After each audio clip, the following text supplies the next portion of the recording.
Shergarh police ने आज बटवालू और एचएमटी में 2 जगहों पर तलाशी ली। संबंधित पुलिस अधिकारियों ने बताया कि बटवालू के बौनपुरा में एक छात्र और एचएमटी जैनपुरा में दूसरे छात्र के मकान की तलाशी ली गई।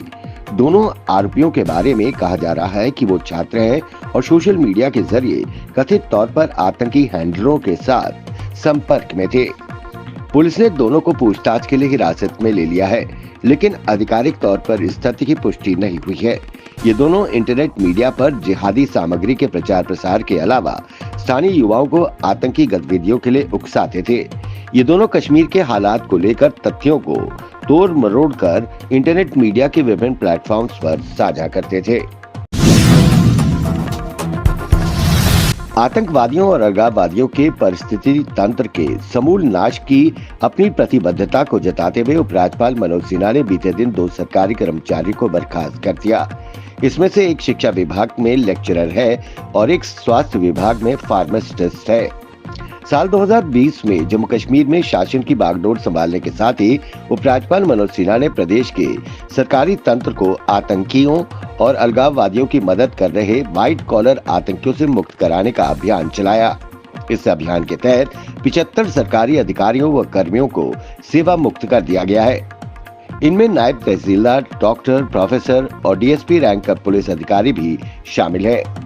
जम्मू कश्मीर प्रदेश प्रशासन ने विभिन्न खुफिया एजेंसियों के सहयोग से लगभग 600 के करीब सरकारी अधिकारियों व कर्मचारियों पर शिकंजा कसा हुआ है, जो उनके रेडार में है, जो सरकारी तंत्र में बैठकर आतंकियों और अलगाववादियों की मदद करते आ रहे हैं। उत्तर प्रदेश के अंतर्गत संभल में शाही जामा मस्जिद विवाद और राजस्थान के अजमेर दरगाह का मामला इन दिनों खूब चर्चा में है। इसी क्रम में हुर्रियत कॉन्फ्रेंस के अध्यक्ष मीरवाइज उमर फारूक ने धार्मिक स्थलों के कोर्ट द्वारा आदेशित सर्वेक्षण पर चिंता व्यक्त की है। वहीं झड़पों में 4 युवकों की हत्या की उन्होंने कड़े शब्दों में निंदा की। इस दौरान उन्होंने कहा कि बाबरी मस्जिद का मुद्दा मुसलमानों के दिमाग में ताजा है। उन्होंने कहा, यदि भारत अपनी प्रस्तावना के अनुसार एक धर्मनिरपेक्ष राष्ट्र है जो एक संविधान द्वारा चलता है, इसमें पूजा स्थल अधिनियम भी शामिल है, तो फिर ऐसे मुद्दे क्यों उठाए जा रहे हैं। लद्दाख में बर्फबारी से कटने वाली उच्चतम इलाकों की अग्रिम चौकियों के सैनिकों और साजो सामान ले जाने के लिए अब प्राइवेट हेलीकॉप्टर्स की सेवाएं ली जा रही है।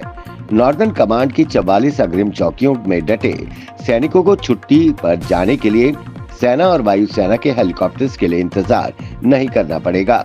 नई व्यवस्था के तहत सेना ने एक प्राइवेट कंपनी के साथ कॉन्ट्रैक्ट किया है।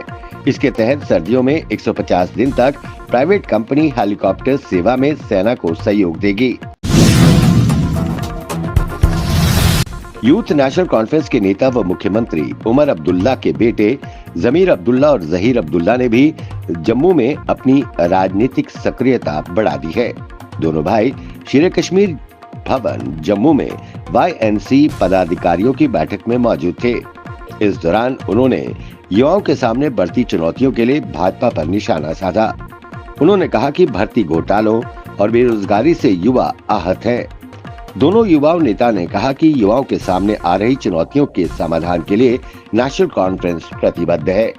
उन्होंने कहा कि भाजपा द्वारा अपनाई गई नीतियों के कारण जम्मू कश्मीर के युवाओं के सामने चुनौतियां बढ़ती जा रही है। जम्मू संभाग के डोडा में आज एक प्राइवेट कार सड़क पर अनियंत्रित होकर चिनाब नदी में जा गिरी, जिससे इस हादसे में एक महिला की मौत हो गई, जबकि 2 अन्य यात्री नदी में लापता हैं। हादसे की सूचना मिलते ही पुलिस, SDRF और स्थानीय स्वयंसेवक द्वारा मिलकर लापता लोगों की खोज के लिए जॉइंट रेस्क्यू अभियान चलाया जा रहा है। महिला का शव चिनाब नदी के किनारे मिला, वहीं 2 अन्य नदी में डूब गए, जिन्हें खोजा जा रहा है।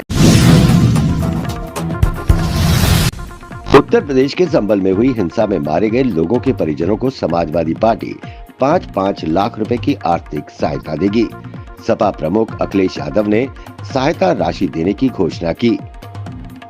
यही नहीं, समाजवादी पार्टी ने उत्तर प्रदेश सरकार से मृतकों के परिजनों को 1-1 करोड़ रुपए की आर्थिक मदद देने का भी आग्रह किया है।